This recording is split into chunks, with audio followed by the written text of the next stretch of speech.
Hey, good afternoon, everyone, and welcome to Thursday's Midweek Maranatha. I'm glad to have all of you joining with us today. I see we've got Pookie on there, and Caterlin, Gerard, Kathy B, Cy Blessed, a number of you guys joining with us this afternoon. Tammy Thompson, Donna C, Hayden. Good to see you guys, have you joining with us today. Well, today we've got very special guests joining with us, and glad to have you back on. Good morning, or I guess afternoon now. Brandon? Yeah. How you doing? Good to see you, Kurt. Good to have you, see you again, and it's always great to be on your program, man. Yeah, it's great to have you on, and just looking forward to our conversation today. A lot of things going on. We titled it today, The Implications Are Enormous, because I truly believe that the things that are happening right now are truly setting the stage for the things that are going to be coming upon the world. And well, hey, I want to get right on to it this morning or this afternoon, because hopefully we can cover a lot of material here today. There was something that I saw news feed the other day. 4 out of 5 Protestant churchgoers in the United States believe pastors should address current issues. Now, we know that some of those pastors are addressing those issues. Some of those pastors are not. I'd like to get your take on why some of these pastors, or many of these pastors, refuse to address the issues that are taking place today. Oh, man.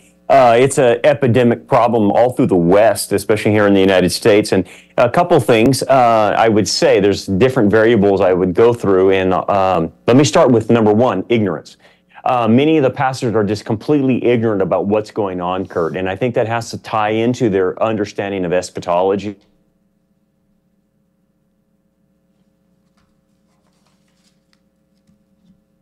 Looks like Brandon froze. Brandon froze. All right. Well, they'll get him back on here in just a moment. There we go. Brandon, can you hear me? Yeah, I can hear you now. Yeah, you froze there for a moment. Okay. Well, let me start from the top. One of the things I think is contributing factor is the lack of eschatology among these pastors, because if you had eschatology as your basis of understanding, then you would be able to lean into what's going on around you, and things would start making sense, and wouldn't be this chaotic mess. It would show you that things are falling in place. So, and let me tell you the stat. The stat on this is 98% of the pulpits, according to Lifeway Research, will not talk about eschatology whatsoever. And so that only means, Kurt, 2% of the pulpits in America are speaking anything as eschatologically from the pulpit. The second aspect is the church growth movement problem.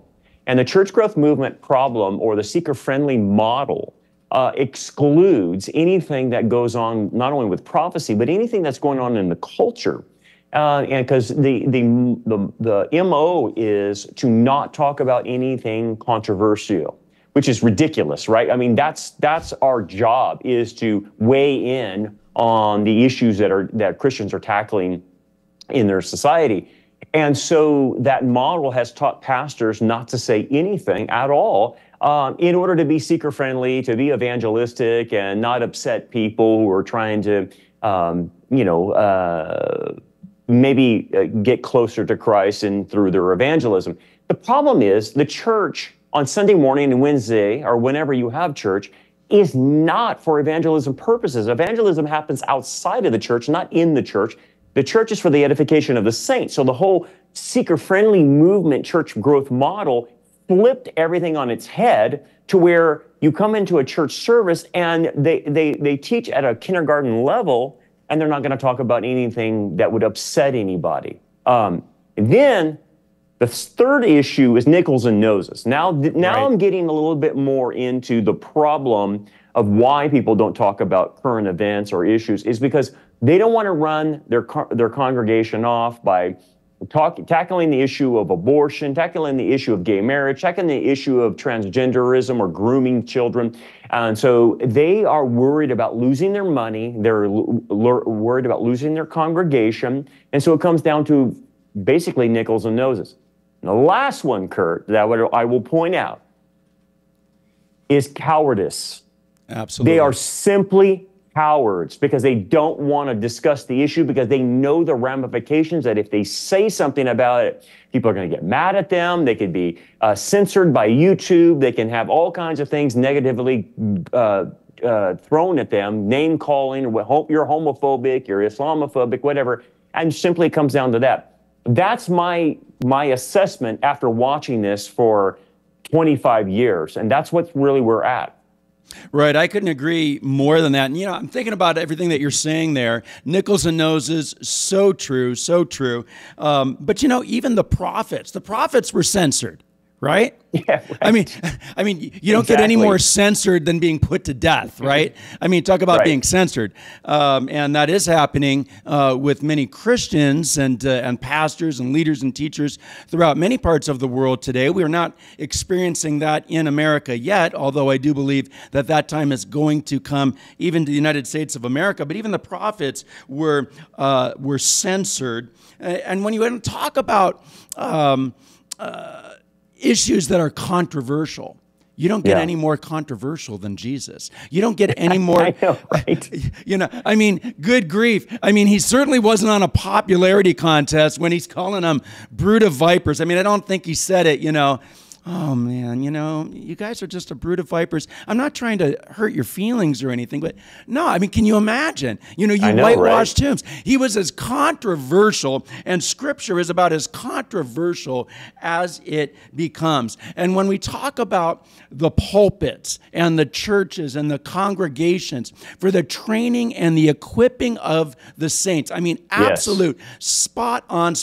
But when we reverse that, then what happens is you find that they are catering to the sheep instead of serving the shepherd. I'm speaking about the pastors, that they are catering to the sheep instead of serving the shepherd. And we have the problem that we have today. I have said for a long time, Brandon, I believe that Bible prophecy, and specifically for us today, end times Bible prophecy is incredibly evangelistic. What a wonderful tool. How many times have we heard people say, well, you know what, this right here, it's just some old dusty book. It doesn't apply to today. None of those things. Guys, it not only applies to today, it applied yesterday, it applies to tomorrow and far beyond.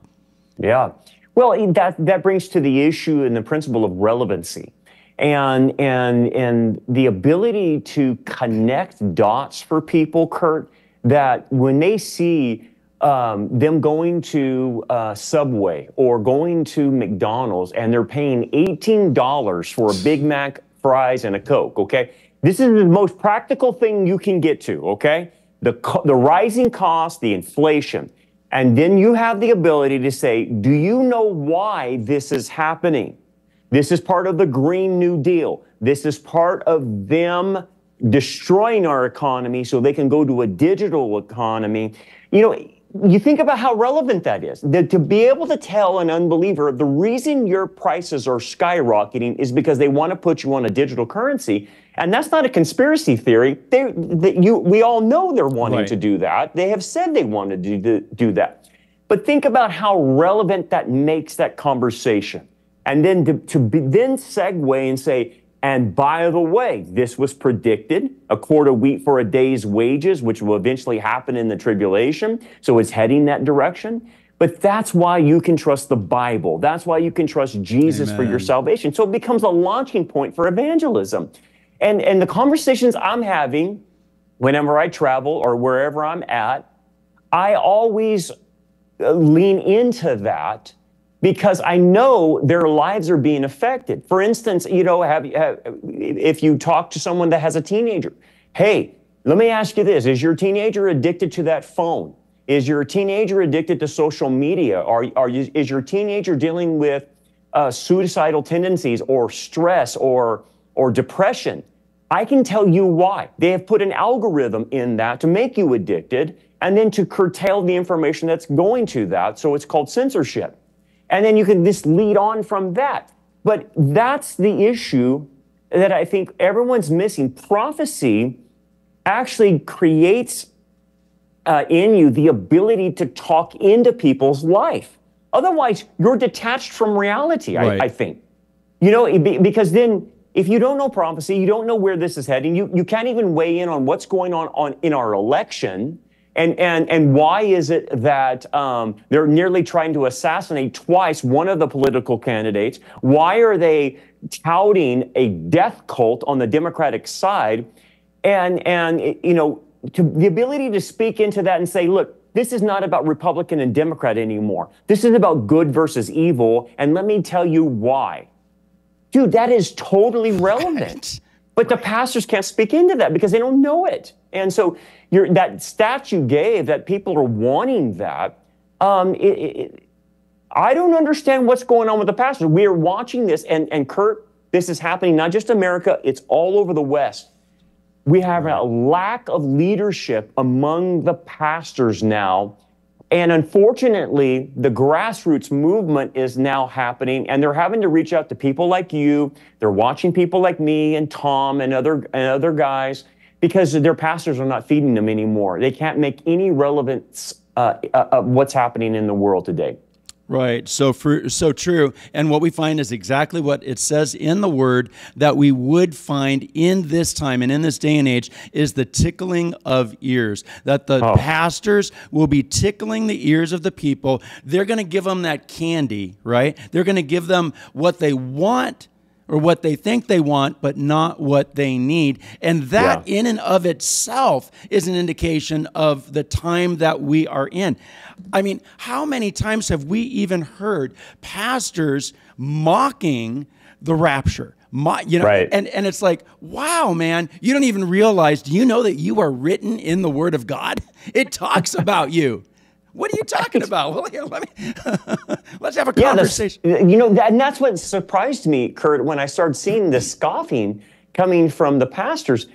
I always interpreted that passage in 2 Peter chapter 3 or whatever, that would happen from the outside, that they would scoff about that. And that's surely part of the understanding.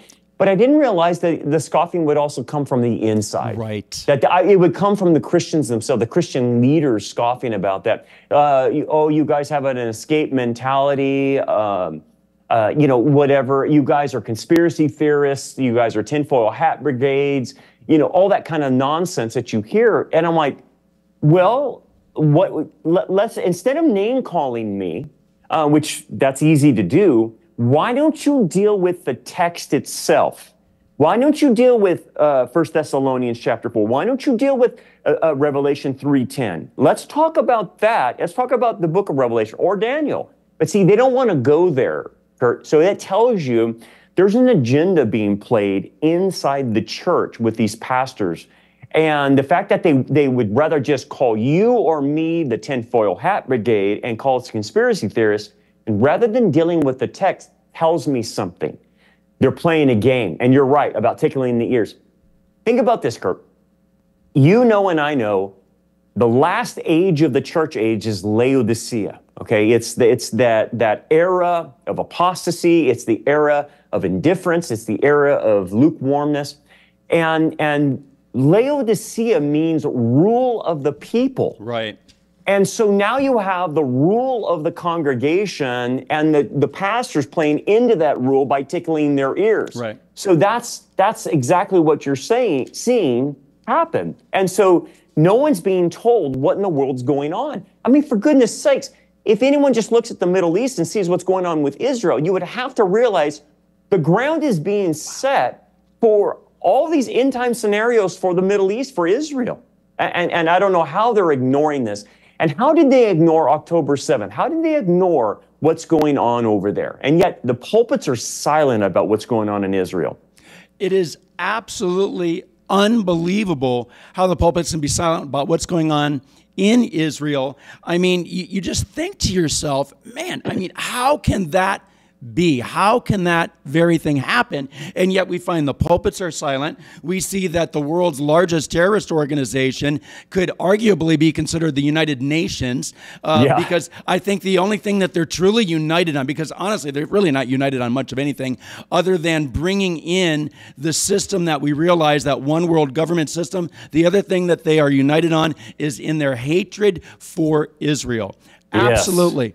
Absolutely united on that very thing. In fact, actually, now that we're mentioning this, I'm going to bring this up right here. 6 Al Jazeera journalists exposed as Hamas and Islamic Jihad terrorists. We've been talking about this stuff for a while, that the UN is deeply involved, was deeply involved with October 7th. We have evidence of it. It's not conspiracy theorists or theories. It is conspiracy at the highest levels. But 6 Al Jazeera journalists exposed as Hamas and Islamic Jihad terrorists.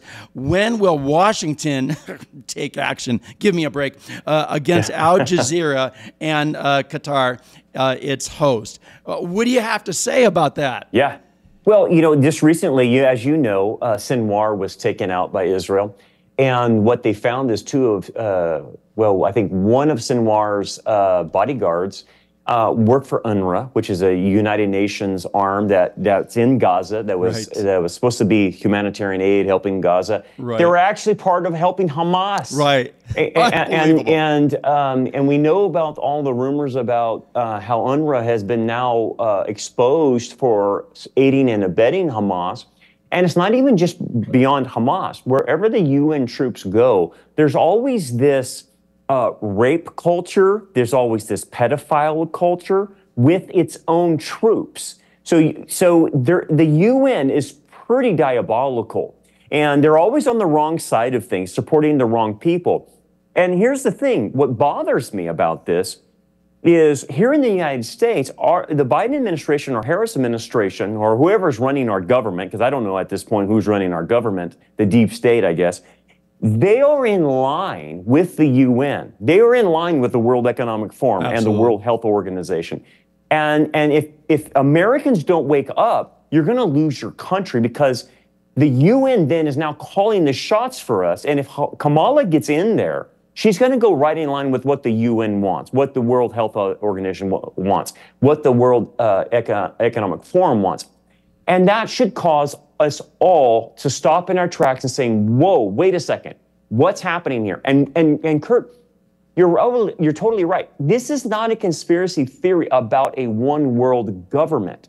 It is what they say they want. It is part of the package. Right. And the UN came out back in, I think it was September. Yeah, and they came out with a 3-part package that they put out and they voted on.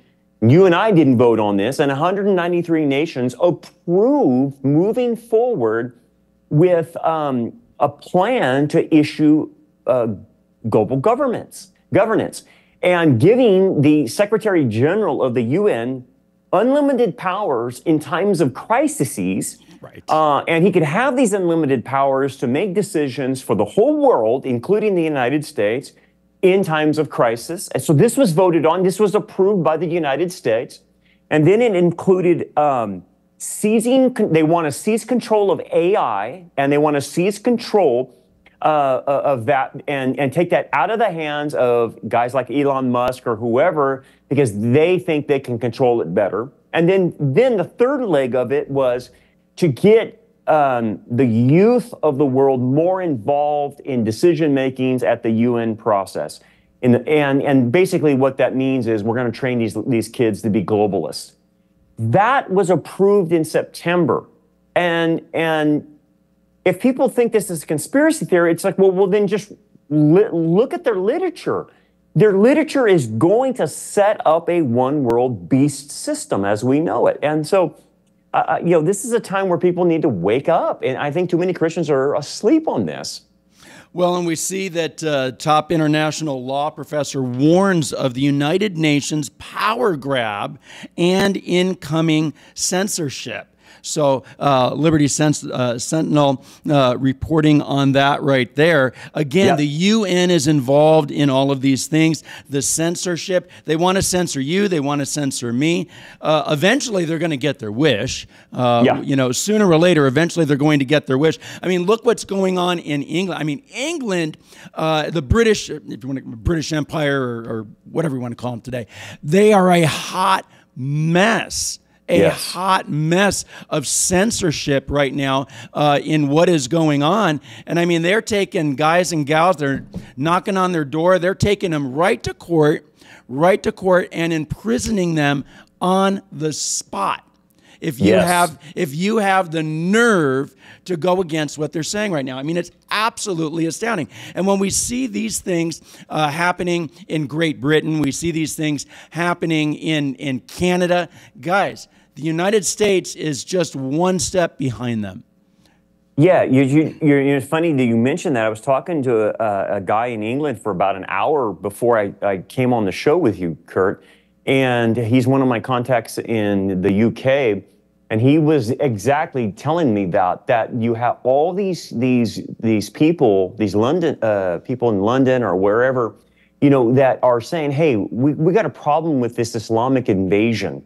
We have a problem with what's going on here, and they're putting that on social media.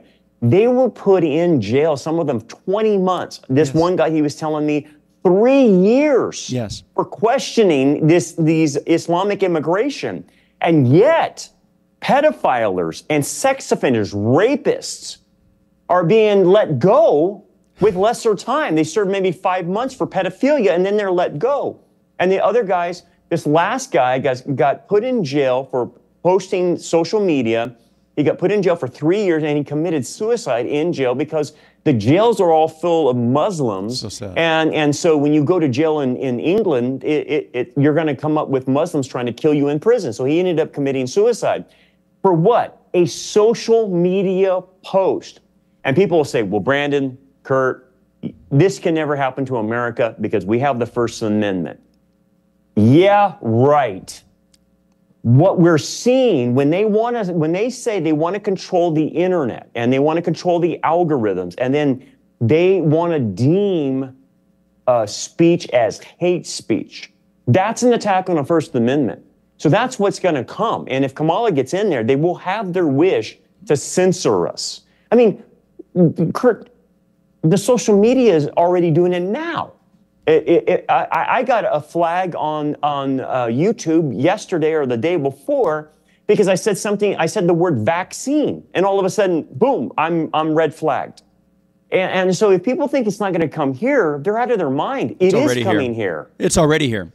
Yes. And so, I think what we need to realize is we're entering a new era, a post-Christian era, a post-constitutional era. And it's like people say, well, are they going to get rid of the Constitution? No, they're going to keep the Constitution, just going to go around it. That's all. They're just going to ignore it. That's all they're going to do. But that's what's happening. Right, right. Well, we've got that happening. We've got the situation, those two college students, those college boys there that shouted out, Jesus is Lord, Jesus is King, there at Kamala Harris's, whatever you want to call that, speech or whatever that she's given there during an abortion speech. And she responds, you're at the wrong rally. You're at the wrong, like, wow. Like, guys, it's so blatant. It's so in your face. Right. And they can say whatever they want to say. But if, goodness forbid, we should talk about any number of things and we get tagged or we get, taken off or whatever, right? But I mean, can you imagine? And, I think there's a number of people today that think because maybe they, I don't know, maybe they've been Democrats for decades and decades and decades. Guys, the Democrat Party today is not the Democrat Party of during the time of JFK. Not saying that there weren't issues then. I'm not even beginning to indicate that. And by the way, there's issues on both sides of the fence, sure, even today. Big time issues. You and I are very well aware of that, okay? But when would you ever have thought that a candidate who is running for office of President of the United States would be that blatant in saying, you're at the wrong rally, move it out? Yeah. No, wow. This is the thing I hope people realize what's happening. Before Kurt, they had enough sense to hide their satanic intents, their death cult mentality, their psychopathic mentality. They're not hiding it anymore. And when you start realizing when evil doesn't want to hide itself, it believes it has the upper hand and believes that you can't do anything to put it back in the box. And they're very bold now. And what you have has formed is really a death cult in America. It's a death cult that's all over the West. But every issue they have ends up with death and destruction, whether that's an open border, letting the cartels come in. For goodness sakes, let's just take the border, for example. We have allowed people from countries that are criminals, that are sex offenders, that are in the sex trade, pedophilia, fentanyl, cartels. They've actually taken over apartments in Aurora, Colorado. They have taken over other towns in Springfield, Ohio, and the town can't handle it. What is going on? And all it does is bring more criminal activity, more death and destruction by these open borders. That's one thing. How about this unbridled passion to kill children on their side, right? Up into after they're born, even some of them. That's child sacrifice. What about this whole child grooming we see them push in the public schools? As early as kindergarten on through up. Hey, man, that you're doing this to children? You're telling them, well, maybe you're a boy or you're a girl. We'll cut body parts off of you to make you something else. Oh. Dude, that is so satanic. So here's my thing. I don't understand how anyone can't see this, that this is not a Republican-Democrat thing. This is a good versus evil. Amen. Am I saying that Trump is perfect? Not at all. Not at all. Not at all.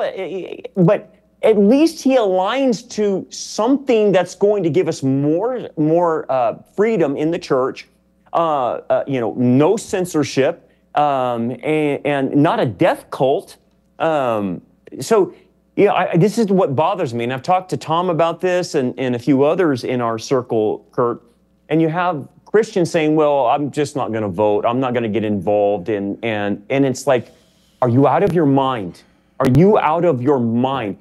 The swing states are so razor thin that we need everyone to vote in order to make sure. The last vote was we can lose this by basically 40-something thousand votes. That's how slim this could be in the swing states. And so when people say, well, my vote doesn't count, it does. You have to do this. And so, if you want to, basically, I'm going to take Jan Markell's line. I want to delay the decay. I know we're heading in a certain direction. I already know that, and I know that can't be stopped. But I at least want some more time to be able to do my Father's work before we're raptured. I don't want to live in a world where I have no freedoms, I have no freedom of speech, and I'm curtailed on anything I do. That's why this election's important. Yeah, it certainly is. And being that you did bring up the election, there is one thing that I do want to make what I think is a very important point, Brandon. And at least I haven't heard anyone really speaking about this yet. But everyone needs to understand that the election is far more than only electing the next president and vice president of the United States. There is Senate.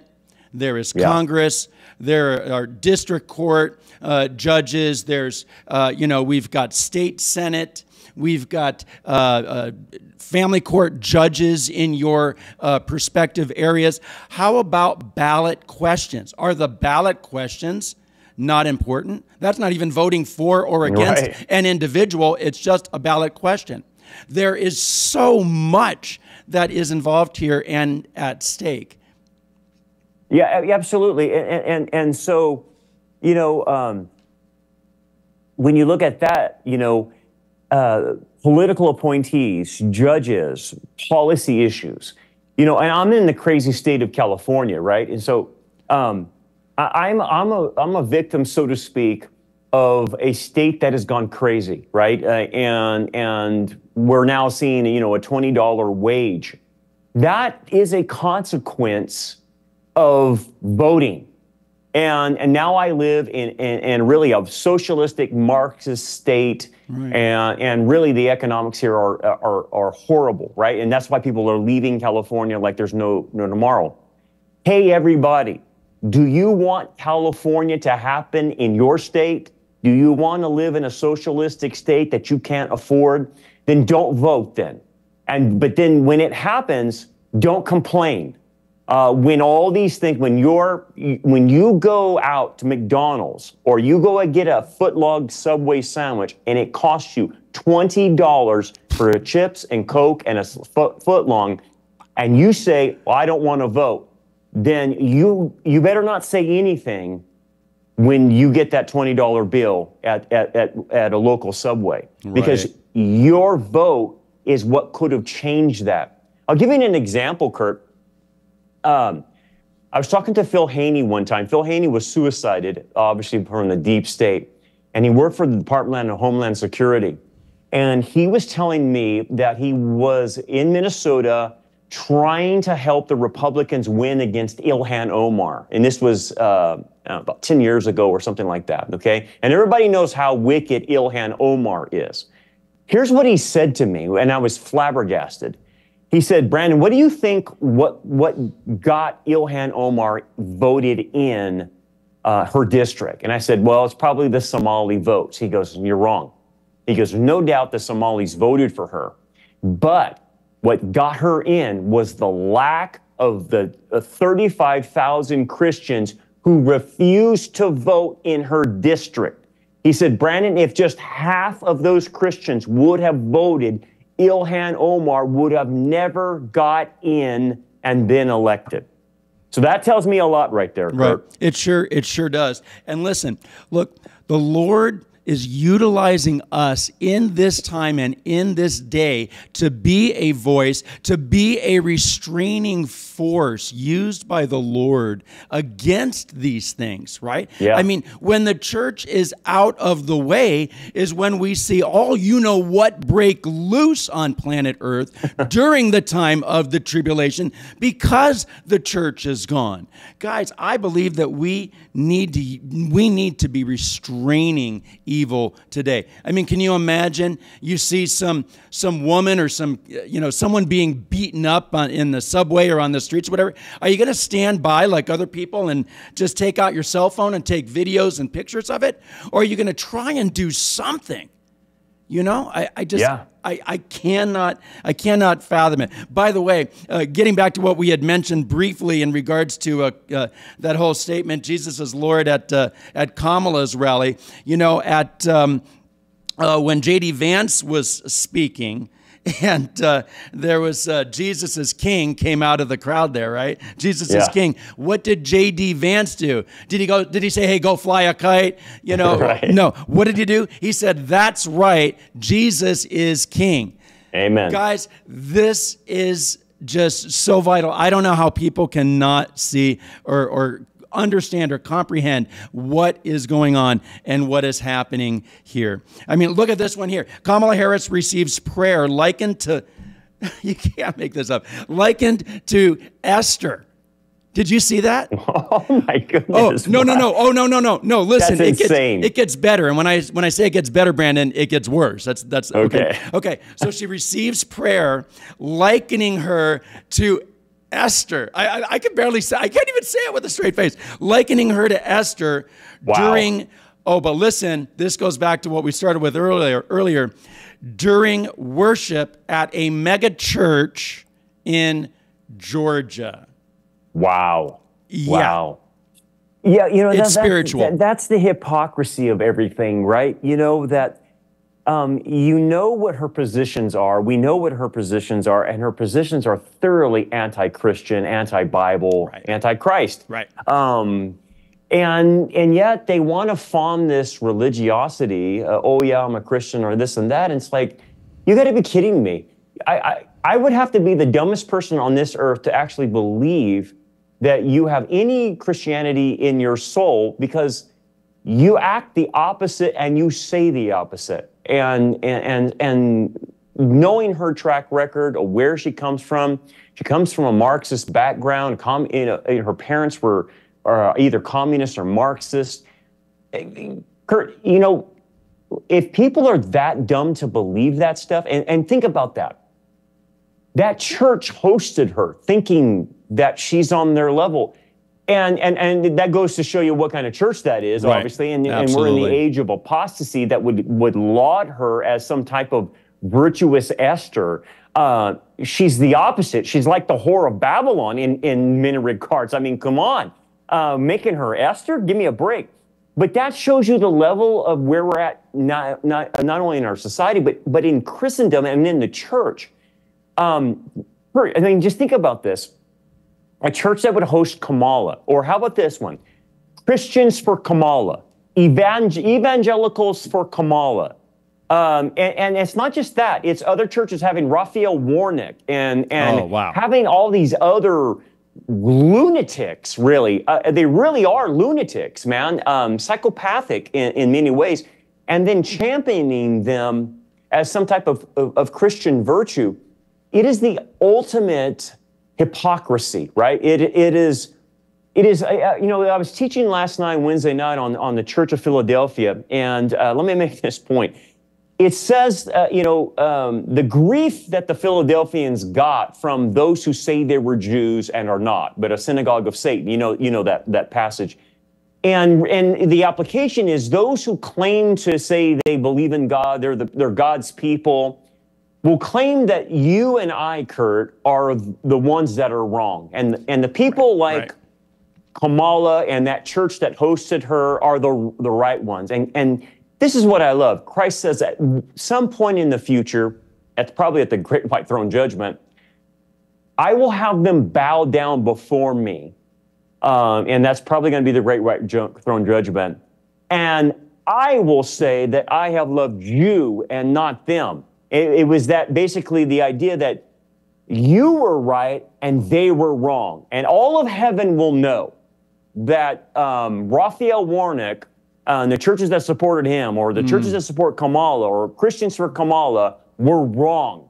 And one day he's going to justify that. But right now, they get to have their way. They think they're doing the right thing. And then you and I are looked at as haters, Islamophobic, xenophobic, homophobic, whatever. But there's coming a day where that's going to be set right. But right now, it's off the chart right now. Oh, it's totally off the chart. And by the way, I got something else I'm going to ask you here in a moment. I'd like to get your take on this really quick. I do want to put out there, folks, if you got a question to ask, please put the word question in all caps, and we'll get to what we can get to on some of those, but you can start asking some of those questions right now. And but I'd like to shift gears here for a moment. I love talking about Israel. Israel is my favorite thing to talk about because without Israel, I don't believe that any of this is of any consequence. Israel has to be back in the land. They are, and that is really what makes things consequential in this time and age in which we are in right now. This right here, Third Temple fever, Ark replica comes to Jerusalem as Levite priests practice. So, man, what are your thoughts on that? Dude, I'm telling you, man, I was in Israel last June, and I actually was taken to Shiloh, and I got to see the red heifers that they have now. And the red heifers obviously came from Texas, I think Rockland, Texas, actually. And so they have the red heifers there in Shiloh. And the interesting thing is we were talking to them and we were asking them, okay, so what are the implications about this? Because if you have the red heifers, that means that you can build the temple now. You have the purification requirements to do this and to purify the people of Israel. Because interesting enough about the red heifer, when you do the mixing of the ashes with the water, basically one red heifer could actually, I think they told us, satisfy the purification of about 6 million people based on that mixture of the water and the ashes. So what I'm trying to get at is Israel is ready to rebuild their temple. And my question was, so when do you think you're going to do it? And they said, well, we don't want to talk about that because they understood the political implications of that, saying that's going to ignite the whole entire Muslim world. Right. But here's what's happening on the ground. They're already practicing, as we know, with the Levitical priesthood. They've already practiced with sacrificing off-site. And what is awaiting them is the ability to get access to the Temple Mount. How that happens, I have no idea. Maybe that happens through the Antichrist. Maybe that happens with the changing mindset. I know this sounds weird, but Saudi Arabia, believe it or not, has been really pushing, especially MBS, has been pushing that, hey, the Temple Mount doesn't belong to us. It belongs to the Jews. I know that's shocking for people to hear, but they have admitted that, by the way. And anyway, they have said that has nothing to do with Islam. And their desire has been to get control of the Temple Mount away from Jordan, because Jordan now is the steward of it. Even though it's sovereignly controlled by Israel, Jordan controls the top of the mount through the Wasp. Anyway, there's been a movement from Saudi Arabia to get control away from Jordan and them have control. Well, if that's the case, I could see a scenario if that ever happened, that MBS or Saudi Arabia say, well, let's share this with the Jewish people. Now, here's the interesting thing. That's a good possibility, because if I look at Revelation chapter 11, it says a measuring reed was given, and they measured the temple, and they said, leave the court of the Gentiles to the Gentiles. Right.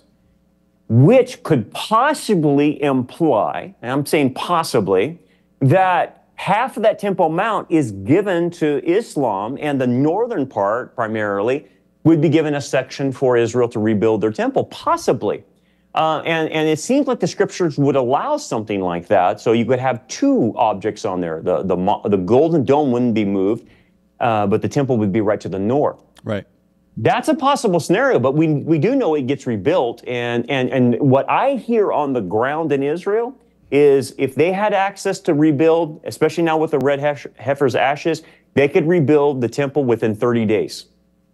That's how fast they could do it. That's just absolutely incredible. I mean, when you think about it, I mean, they've got the garments of the priests. In fact, there were priests that were on. Can you imagine this? Think about this. There were priests that were on Temple Mount the other day in priestly garb and praying. Yeah, that's absolutely amazing. And think about the coincidence. And I use the word coincidence, but it's really the providence of God. The red heifer thing. There has only been, Kurt, 9 red heifers since the days of Moses. 9. That's it. And for the last 2,000 years, there's been no hair or hide of any red heifer for the last 2,000 years. And oh, by the way, all of a sudden, they start popping up in our day and time. Incredible. That's incredible, okay? Yeah. For the last 2,000 years, all of a sudden, they just pop up. Right. Something's cooking. Something's cooking for sure. All right. Well, let's get to some questions. Can you display? Can you let me see if I can read that. Can you make that larger? No. Okay. Question: Are people who claim to be Christian but do not love Israel? Is it required? Okay. Is it required? Yeah. Is it required to love Israel? I think is the question. If you claim to be a Christian. Well, you have to break that up in 2 parts. Is that a condition for salvation, or is it a condition for discipleship? And I would say it's a condition for discipleship to love Israel, but it can't be a condition for salvation. Otherwise, you're adding something to salvation, because salvation is by faith alone in the Messiah, the person and work of Jesus Christ. I can't say, and you got to love Israel, or you got to love the church, and whatever. You can't put a condition on salvation, otherwise you're adding a work. What I do see it as, it is a condition for discipleship, proper discipleship. So Jesus said, if you love me, keep my commands. The commands is obviously to love Israel. That's first and foremost. So it's a discipleship issue. So what I say is I say if that's lacking in your discipleship, then that's a part of a direction in discipleship that is going to lead you astray if you don't get Israel right. So I don't put it in the category of salvation. I have to put it in the category of discipleship. Is it a big issue? Absolutely. Because if you get Israel wrong, man, that's like a true north. You're going to get goofed up on your discipleship. You're not going to understand the kingdom. You're not going to understand the promises. And by the way, our promises are the example of our promises coming true to us on a personal level is based on the promises coming true to Israel. That's the Apostle Paul's argument, that if he's going to make good on these promises to Israel, then he can make good on your promises to personally you. And so a lot of things are predicated in our discipleship based on your understanding of Israel. So yes, it's not a salvation issue, it's a discipleship issue. Right, right. You know, I've been saying for a long time, if God is not faithful to the Jew, then why would we ever believe that God would be faithful to you? You know, but we know that God is faithful. He has always been faithful. He is faithful. He always will remain faithful.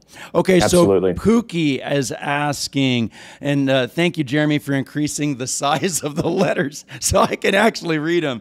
You know, just getting a little older here. All right, what do you say regarding, or what do you say regarding Russia and Iran meeting first time at BRICS, and how will Israel respond to now taking out Iranian facilities since there's been that information leaked to the Iranian officials?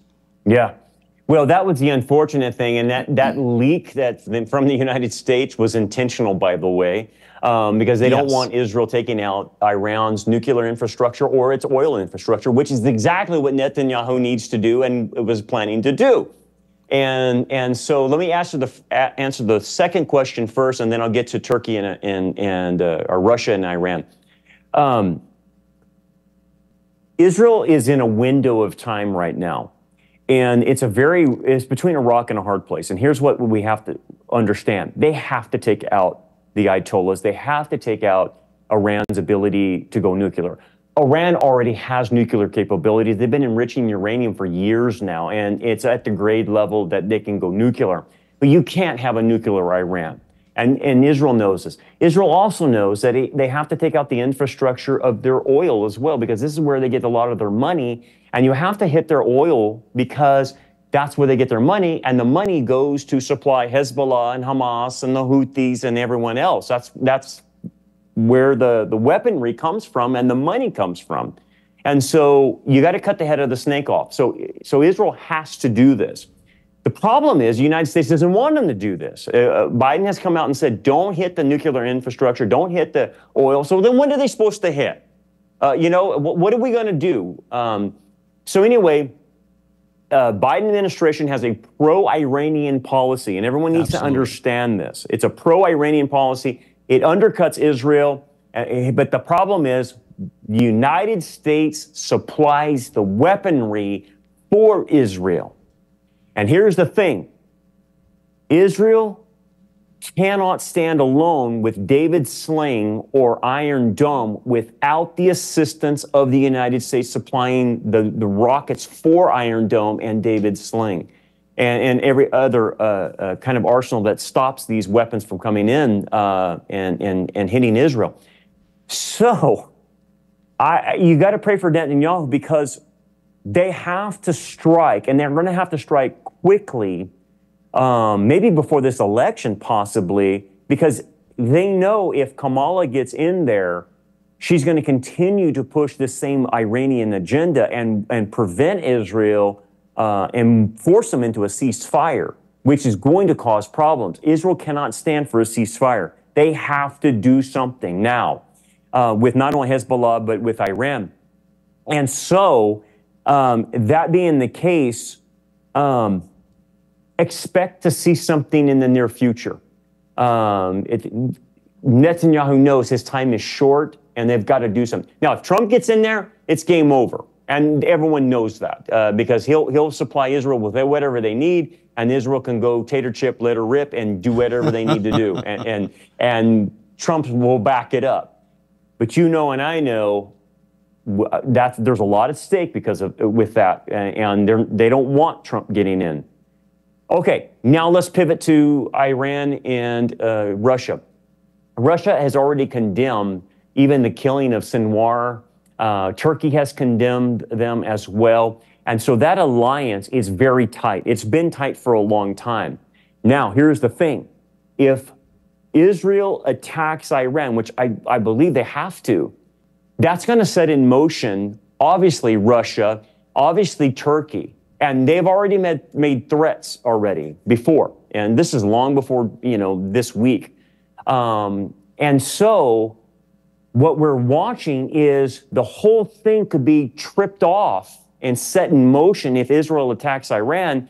And then you got Russia involved, and then you got Turkey involved, and all of a sudden, perhaps you got the Gog of Magog invasion being set up for this. And so we're living in that time. The other thing too is you have Jeremiah 49, which talks about the destruction of Elam, which is where they have the Bushehr nuclear facility right there in Iran. And according to Isaiah 49, which is Jeremiah 49. Sorry, Jeremiah 49. According to Jeremiah, that's never happened in history, by the way. And something happens in that area to where no one can live there anymore. The people over there are scattered and no one can live there. Something happens there. And so some people take that, like a guy like Bill Salas will take that as a nuclear showdown where that nuclear facility is taken out by Israel and the radiation makes it uninhabitable. That's his take on the thing. Mm-hmm. So that's never happened. And then you still have the destruction of Damascus that's still hanging out there in the wind that could possibly happen as well in all of this. So what I'm seeing now is the scenario for Psalm 83, Gog of Magog. Those things are closer than we think, in my opinion. I wholeheartedly agree on that. I know there's some that don't, and that's good too. But I wholeheartedly agree. I believe the church will be raptured out before that even takes place, and then Ezekiel 38, and then at some point thereafter the tribulation. So okay, Texas Prepper Mom, do you think it's possible that the temple could be built somewhere other than the Temple Mount? I don't. There's a guy out there, and I can't remember his name, that he gave an alternative theory that the temple could be built. It was Cornuke. Yeah, and he was going off of someone else. I can't remember the name, but saying it could be built in the city of David. That is absolutely false. Right. Archaeologically, the Temple Mount is where the Temple Mount's at, and it has to be built there. If you talk to any Jewish person on the ground in Israel, they know it has to be built there on the Temple Mount. So there's alternative theories, but they don't fly archaeologically. Yeah, it doesn't fit in the city of David. No. There's a whole number of issues there. That's what I think it's Bob or Robert Cornuke, yeah. And he was taking the information from some other guy, and I can't remember the guy's name off the top of my head, and it was a theory. But then when you match it up with every archaeologist that's... Oh, Brandon, you froze again on us. You can go check that out. Yeah. So hopefully Brandon will be back in just a moment. Can you guys hear me? Oh, Brandon, are you there? We froze out, I think. There you go. You froze out. All right. Okay. Well, like I was saying, there's archaeological digs right now in the city of David, and they're unearthing all kinds of, and they might have unearthed David's temple, David's palace. And there's no way a temple could fit on that area. Not at all. Not from the archaeological remains. So, kind of a bogus argument. Yeah, I agree. The interesting thing is that there's no rabbi, I don't care even how liberal they may be, there's no rabbi that I'm aware of in Israel that agrees or supports that theory whatsoever. But it's a great question. Glad that they asked it. Okay. Question, Jason Garza. Hi, Jason. What does Jesus think about a third temple being built by the Jews? your thoughts? Excellent question.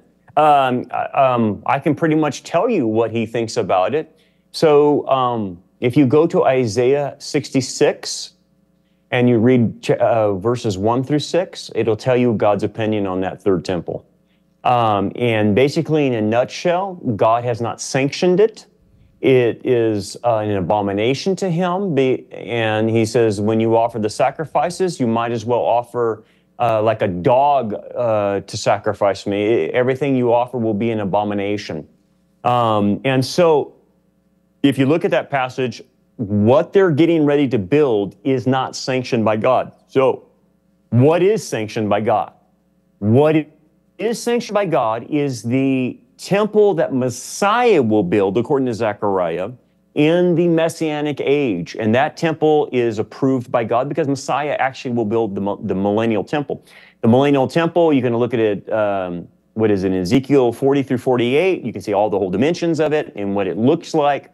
That's the only one that's sanctioned by God. But the current one they're trying to build is not. So let me give you a point of application on this. Do not give them any money to build this. Right. Do not do anything to support this. When Kurt and I talk about it, yes, it's a fulfillment of prophecy, but it's unsanctioned by God, according to Isaiah 66.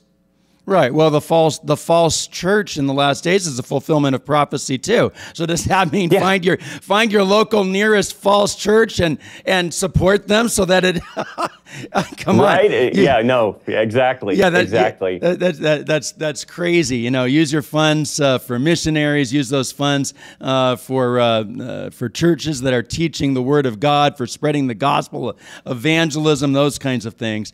So okay, got time for one last question here? Sure. Okay, we got one last question. In fact, before I forget, guys, don't forget, I've been mentioning this a couple of weeks. We've got next Thursday, we've got Billy Crone that's going to be joining us. I'm sure you guys are going to love it. It's going to be a great discussion on October 31st, so you don't want to miss that. All right, last question that we're going to take this afternoon from Turn to God. Question, do you believe the burning of the weapons for 7 years runs concurrently with the 7-year tribulation? It fits so neatly. Yeah, interesting. The burning of the weapons. I take a position that that the Gog of Magog is a pre-tribulational event.